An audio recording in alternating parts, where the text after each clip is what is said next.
Pope's open-air Mass in Juarez will include a message of peace and healing for the borderland. Special contributor Angela Kocherga talked to two women. One will attend the Mass in Juarez. The other will be watching from the levee in El Paso overlooking the border. She continues our complete coverage.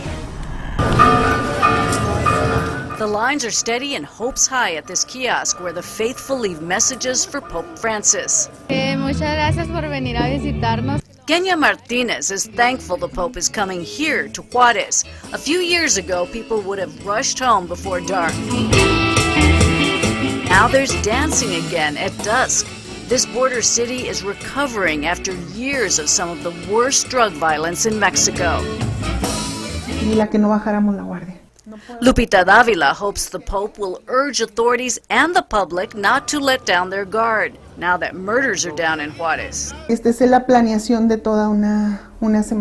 She helped start a non-profit organization for children and teens who survived the bloodshed. Scrawled on this board, a week of school visits, including psychologists, violence prevention workshops, and football clinics.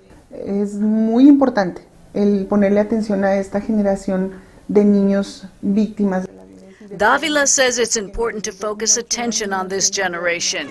She, like many of the kids she helps, lost a loved one.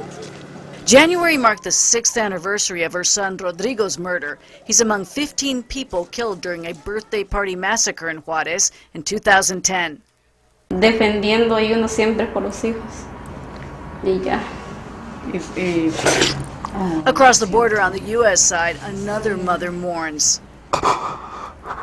Mari Centeno says violence forced her to flee El Salvador after maras or gangs killed the father of her 3 children and threatened her 14-year-old son.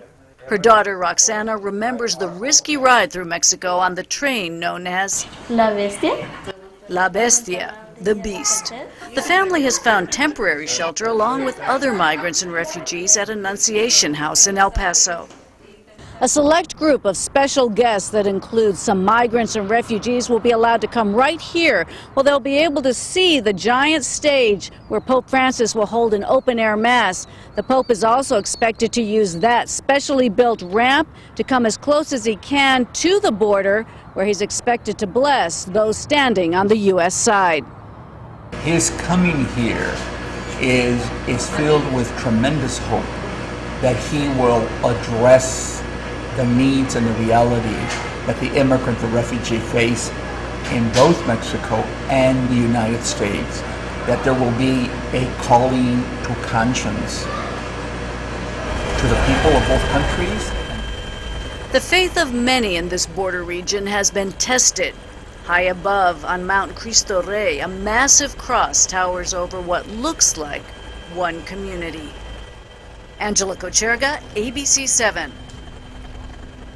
And this afternoon, dozens of women and men made a pilgrimage